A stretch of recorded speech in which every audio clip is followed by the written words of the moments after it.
Good morning everyone. आप सभी का स्वागत है आपके अपने यूट्यूब चैनल की कॉन्सेप्ट पर। तो आज का जो टॉपिक है हमारा वो होगा अलंकार। आइए देखते हैं कि क्या है अलंकार, क्या है अलंकार के अर्थ, क्या है अलंकार का संधि विच्छेद क्या होता है, या इसके प्रकार कितने होते हैं। एक एक करके हम सभी टॉपिक्स को समझेंगे और अलंकार के जो प्रकार हैं, भेद हैं, उसके मुख्य भेद यानी मुख्य प्रकार कितने हैं, उन सब के अलग अलग प्रकार क्या हैं, उन्हें किस तरीके से हम पहचान सकते हैं। तो आज इन सभी चीजों के बारे में बात करेंगे। आइए देखते हैं। सबसे पहले हमें देखना है कि अलंकार है और अलंकार का जो अर्थ है वो क्या होता है। आपके सामने लिखा हुआ है यहाँ कि अलंकार का जो अर्थ है वो क्या होगा। तो अलंकार का अर्थ होता है आभूषण यानी गहना। जिस तरीके से साफ बात कह रहा है कि ये क्या है कि आभूषण या गहना होगा। जिस तरीके से हम ये देखते हैं कि किसी भी स्त्री को सजाने के लिए गहनों का इस्तेमाल किया जाता है, वैसे ही यहाँ हिंदी भाषा में काव्य को सजावट देने के लिए, उसकी खूबसूरती बढ़ाने के लिए, काव्य की खूबसूरती बढ़ाने के लिए यहाँ अलंकार का इस्तेमाल किया जाता है, अलंकार का प्रयोग किया जाता है। तो अब हम देखते हैं अलंकार का अर्थ साफ साफ कह रहा है कि अलंकार का अर्थ क्या है। तो अलंकार का अर्थ है आभूषण यानी गहना। आभूषण हो सकता है, गहना हो सकता है, इसका ये अर्थ होता है, अलंकार का अर्थ होता है। लेकिन अलंकार का अर्थ हम किसी भी स्त्री वगैरह के साथ में नहीं करेंगे, उसके साथ आभूषण का ही इस्तेमाल होगा और गहनों के साथ, मतलब जो गहने हैं उनके साथ गहनों का इस्तेमाल किया जाएगा। यहाँ बात हो रही है हिंदी भाषा की, तो हिंदी भाषा में जो इस अलंकार का अर्थ होगा वो गहना तो होगा, आभूषण होगा, लेकिन ये एक प्रकार का शब्द है जिसका इस्तेमाल हम कहाँ करते हैं। तो वाक्य की खूबसूरती बढ़ाने के लिए कुछ शब्द होते हैं, कुछ अर्थ होते हैं जिसका इस्तेमाल हम कहाँ करते हैं। तो काव्य की खूबसूरती बढ़ाने के लिए किया जाता है। आइए देखते हैं इसका संधि विच्छेद क्या होगा। तो इसका संधि विच्छेद होता है अलम प्लस कार, यानी अलम जोड़ कार या अलम धन कार क्या कहलाएगा। तो अलंकार कहलाएगा। ये एक संधि विच्छेद है इसका।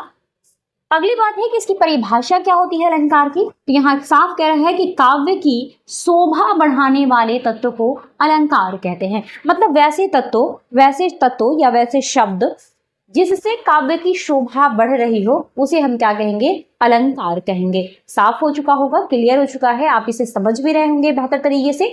अलंकार का बहुत बड़ा मीनिंग नहीं है, छोटी सी बात है अलंकार कि अलंकार क्या है। तो काव्य का जिस तत्व, जिस शब्द से या कहा जाए जिस तत्व से, अलंकार उस तत्व को कहा जाता है जिस शब्द से या जिससे काव्य की शोभा बढ़ाई जाती हो। किसकी? तो काव्य की शोभा बढ़ाई जाती हो। यहाँ पे आपके सामने स्पष्ट लिखा हुआ है, आप इसे लिख सकते हैं या आप इसका स्क्रीनशॉट ले सकते हैं। साफ कह रहा है कि काव्य की शोभा बढ़ाने वाले तत्व को अलंकार कहा जाता है, यानी जिससे शोभा बढ़ती हो। पहले ही मैंने बता दिया है कि खूबसूरती बढ़ाने के लिए, शोभा बढ़ाने के लिए इस शब्द का इस्तेमाल किया जाता है, उसे हम अलंकार कहेंगे। आइए आगे देखते हैं अलंकार शब्द अलम प्लस कार शब्द से मिलकर बना है। अलंकार शब्द किससे बना हुआ है। तो अलंकार शब्द जो है वो अलम प्लस कार से मिलकर बना हुआ है और यही अलंकार इसका क्या हो जाएगा। तो संधि विच्छेद होगा, जिसका अर्थ आभूषण या विभूषण करने वाला होता है। मतलब अलंकार का अर्थ क्या होगा, आभूषण या विभूषण करना, उसको एक सजावट रूप देना। आगे हम बात करते हैं अलंकार के प्रकार की। तो सामान्य रूप से अलंकार 3 प्रकार के होते हैं। अगर बात की जाए मुख्य रूप की, तो मुख्य रूप से अलंकार 2 प्रकार के होते हैं। आइए देखते हैं अलंकार को। तो अलंकार 3 प्रकार के होते हैं, लेकिन मुख्य रूप से 2 प्रकार के होते हैं। कहा जा रहा है कि अलंकार जो है वो 3 प्रकार का होता है, लेकिन अगर मुख्य रूप से अलंकार की बात की जाए तो मुख्य रूप से अलंकार 2 प्रकार के होते हैं। पहला शब्द अलंकार, दूसरा अर्थ अलंकार और तीसरा है उभय अलंकार। मतलब कौन 3 प्रकार होंगे। तो 3 प्रकार होगा, शब्द अलंकार, अर्थ अलंकार, उभय अलंकार। और मुख्य रूप से जो अगर बात की जाती है कि मुख्य रूप से हमें पढ़ना किसे है, इसका कोई खास महत्व नहीं होता है। ये एग्जाम में ना के बराबर पूछे जाते हैं, इसका कोई महत्व नहीं है। ये 2 जो अलंकार हैं, शब्द अलंकार और अर्थ अलंकार, इसे हम मुख्य रूप से पढ़ेंगे और ये देखेंगे कि कितने प्रकार के होते हैं और इसे हम कैसे पहचान सकते हैं। आइए देखते हैं अगला इसे कि हम इस अलंकार में जो पाए जाने वाले प्रकार हैं शब्द अलंकार और अर्थ अलंकार के जो प्रकार हैं इन्हें देखें, ये कितने प्रकार के होते हैं और इन्हें हम किस रूप से पहचान पाएंगे, अगर हमारे एग्जाम में आ जाए तो उसे हम कैसे पहचानेंगे, इसके भी कुछ उदाहरण सहित इसे देखना है। देखते हैं अब इन दोनों के प्रकार, ये दोनों के प्रकार कितने होते हैं, कौन कौन से प्रकार हैं और प्रकार कितने होते हैं। तो यहाँ बात आ रही है शब्द अलंकार और अर्थ अलंकार की, कि शब्द अलंकार और अर्थ अलंकार के कितने प्रकार हैं। तो सबसे पहले हम इनके प्रकार देख लेते हैं, उसके बाद एक एक करके इसका उदाहरण सहित पूरा डिटेल से देखेंगे, ताकि कोई भी एग्जाम में दिया गया क्वेश्चन आपका छूटे नहीं। ये क्लास आपकी एक और होगी और उसमें सारे कंप्लीट हो जाएंगे। आइए देख लेते हैं थोड़ा सा शब्द अलंकार। बात आ रही है शब्द अलंकार की, तो शब्द अलंकार 6 प्रकार के होते हैं। शब्द अलंकार के प्रकार कितने हैं, तो शब्द अलंकार के 6 प्रकार हैं। अगर बात की जाए इसके 6 प्रकार की, तो पहला क्या होगा, पहला प्रकार इसका होगा अनुप्रास, दूसरा होगा यमक यानी अनुप्रास शब्दालंकार, उसके बाद होगा यमक शब्दालंकार, श्लेष शब्दालंकार, उसके बाद है अनुप्रयुक्त शब्दालंकार, विपसा शब्दालंकार और नंबर 6 में हो जाएगा आपका विप्रोक्ति शब्दालंकार। ये 6 प्रकार हैं किसके, तो शब्द अलंकार के प्रकार हैं। किसके प्रकार हैं ये, तो शब्द अलंकार के प्रकार हैं। अब हम देख लेते हैं अर्थालंकार। अर्थालंकार में जो है ये 9 प्रकार के होते हैं। कितने हैं ये, तो ये 9 प्रकार के होते हैं अर्थालंकार। अर्थालंकार में 9 प्रकार कौन सा है, तो है उपमा अर्थालंकार, उसके बाद है रूपक, उसके बाद उत्प्रेक्षा, शब्द को ठीक कर लें, उत्प्रेक्षा, उसके बाद है मानवीकरण, विरोधाभास, संदेह, अतिशयोक्ति, उपमेयोपमा, उसके बाद भ्रांति, मान। ये सभी क्या है, तो ये अर्थ अलंकार है और एक एक करके हम सभी को पढ़ेंगे। कल का जो क्लास होगा हमारा वो होगा अर्थ अलंकार के 9 प्रकार, इसमें कुछ ज्यादा है तो इसे हम पहले देख लेते हैं। तो 9 प्रकार कल की क्लास में कंप्लीट होगी, घर होंगे, अर्थ पर आधारित होंगे, तब वो क्या कहलाएगा, अर्थ अलंकार कहलाएगा। जैसा आपके सामने पीछे लिखा हुआ है कि जब किसी वाक्य का सौंदर्य उसके अर्थ पर आधारित तो होता है तब उसे अर्थालंकार कहते हैं। मतलब सौंदर्य किस पर आधारित होगा, तो सौंदर्य जो है वो अर्थ पर आधारित होगा, तब हम उसे अर्थालंकार कहेंगे।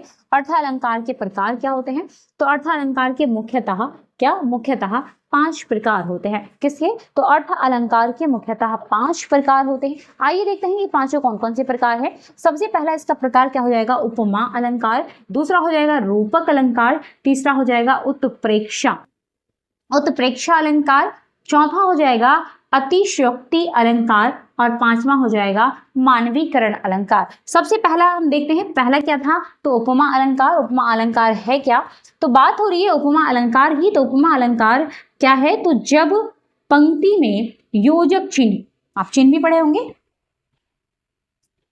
चिन्ह भी आप पढ़े होंगे, अगर चिन्ह नहीं पढ़े हैं या नहीं जानते हैं तो इसी चैनल पर योजक चिन्ह पूरी यानी टोटल चिन्ह पढ़ाई जा चुकी है, आप जाएं तो वहां चिन्ह पढ़ सकते हैं। बात आ रही है योजक चिन्ह, सामान्य रूप से है, हम सीधे योजक चिन्ह की बात करेंगे। तो ऐसे माइनस का जो चिन्ह होता है इसे हम योजक चिन्ह कहते हैं। सीधी बात है कि योजक चिन्ह क्या है, तो ये माइनस के जो चिन्ह होंगे इसे हम योजक चिन्ह कहेंगे। तो यहाँ बात क्या है, योजक चिन्ह।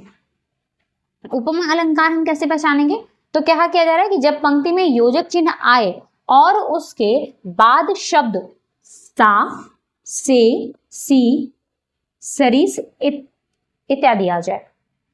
बात क्या हो रही है, उपमा अलंकार को हम कैसे पहचानेंगे, तो कोई भी पंक्ति है, कोई भी पंक्ति जब हम लिखते हैं तो कुछ शब्द पहले लिखेंगे, उस शब्द के बाद एक क्या आ जाएगा, योजक चिन्ह आएगा और उस योजक चिन्ह के बाद सा, से, सी, सरिस इत्यादि अगर आता है, फिर उसके बाद अगर कोई शब्द होगा तब हम उसे क्या कहेंगे, तब वो जो लाइनें होंगी, पंक्ति होंगी, उसमें उपमा अलंकार होगा। क्या होगा, वो उपमा अलंकार होगा, तो उसे उपमा अलंकार कहा जाता है। जैसे उदाहरण क्या कह रहा है कि उर्विहग, यहाँ पे देख लीजिए, यहाँ पे क्या है, तो उर्विहग के बाद यहाँ दिया हुआ है योजक चिन्ह।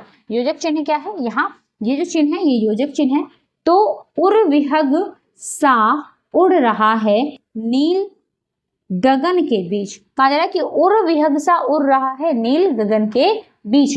यहाँ पे हम कैसे पहचानेंगे उपमा अलंकार, सिर्फ आपको केवल पहचानना है, क्योंकि एग्जाम में जो है वो आपको वाक्य दिया हुआ रहेगा, सेंटेंस होगा, वाक्य होगा, उस वाक्य में आपको पहचानना है कि कौन सा अलंकार इसमें काम कर रहा है।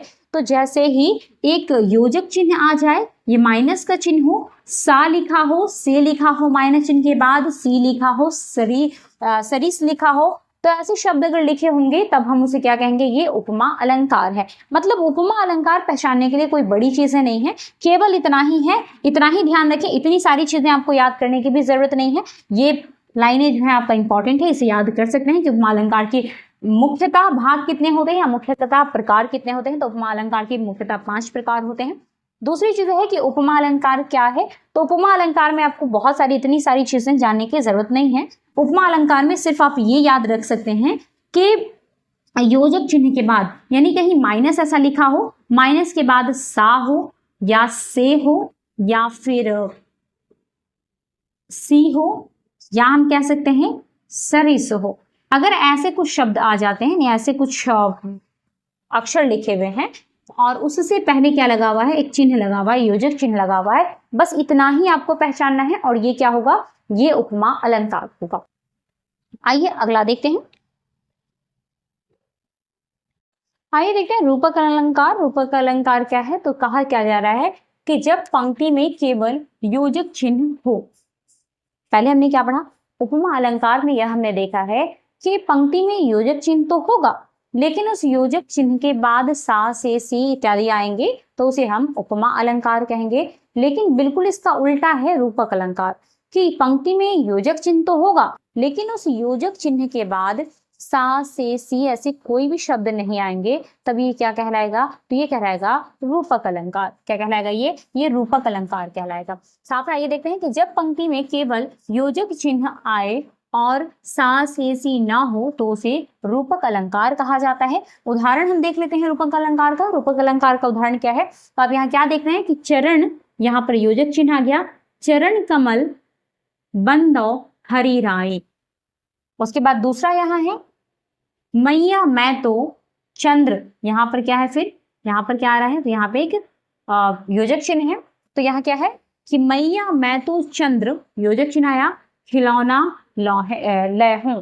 अब ऐसी चीजें क्या है, यहाँ पे क्या हम देख रहे हैं कि योजक चिन्ह तो है यहाँ, लेकिन इस योजक चिन्ह के बाद कोई भी सा से सी ऐसा कोई शब्द नहीं है, तब हम इसे क्या कहेंगे, तब ऐसी पंक्ति रूपक अलंकार कहलाएगी। आसानी से बस हमें पहचानना है केवल कि ऐसे दोनों तरफ कोई शब्द होगा, सा से सी को ऐसा कुछ भी नहीं होगा, और उसमें बीच में क्या होगा, तो बीच में योजक चिन्ह होगा, इसे हम क्या कहेंगे, तो इसे हम रूपक अलंकार कहेंगे। अगर हम उपमा अलंकार की बात करें तो योजक चिन्ह के बाद सा से सी ऐसा कुछ भी शब्द होगा और उसके बाद इसकी कंप्लीट पंक्ति होगी, और वैसे शब्द को, वैसी पंक्ति को हम क्या कहेंगे, तो वैसी पंक्ति उपमा अलंकार कहलाएगी। आइए अब हम तीसरा देख लेते हैं। तीसरा है उत्प्रेक्षा अलंकार। उत्प्रेक्षा अलंकार क्या होगा, तो यदि पंक्ति में ज्यों, अब यहाँ पे थोड़ा सा आपको ध्यान रखने की बात है, एक अजीब सा शब्द होगा, मतलब जैसे आप सुनते होंगे ज्यों त्यों, तो ऐसा ही शब्द है। जैसे पंक्ति में ज्यों, मानो, एव, मनो, जनो, मनहु, जनहु आए तो इसे हम उत्प्रेक्षा अलंकार कहते हैं। आप याद रखेंगे कि ऐसे कोई भी शब्द होंगे तब हम इसे क्या कहेंगे, तब इसे कहेंगे उत्प्रेक्षा अलंकार। इसके उदाहरण एक ही मैंने लिखा है और एक नॉर्मल सा है, नेत्र मानो कमल है। मतलब यहाँ क्या आ गया, मानो, नेत्र मानो कमल है, यानी नेत्र जो है मानो कि वो क्या है, कमल है। तो ऐसे जो पंक्तियां होंगी वो कौन सी पंक्ति कहलाएगी, तो वो उत्प्रेक्षा अलंकार पंक्ति कहलाएगी। अब आपको इसमें याद क्या रखना है, तो ऐसे शब्द को याद रखना है। अगर ऐसे शब्द आपको याद हो गए और ऐसे शब्द आपने किसी भी पंक्ति में देखा हो, एक शब्द के बाद बीच में हो किसी भी पंक्ति में, तो ये क्या कहलाएगा, ये शुरू में भी हो सकता है, तो ये क्या कहलाएगा, ऐसी चीजें आपको जहां मिल जाए, ये शब्द आपको जहां मिल जाए तो ये क्या कहलाएगा, ऐसे किसी भी पंक्ति में होगा तो क्या कहलाएगा, उत्प्रेक्षा अलंकार कहलाएगा। ज़्यादा दिमाग लगाने की ज़रूरत नहीं है, बहुत सारी परिभाषा याद करने की ज़रूरत नहीं है। इसका जो 2 और बच गया है कल क्लास में कंप्लीट हो जाएगा। अगर ये वीडियोस आपको अच्छी लगती है तो इसे लाइक करें, सब्सक्राइब करें और अपने दोस्तों तक पहुंचाने की कोशिश करें। धन्यवाद।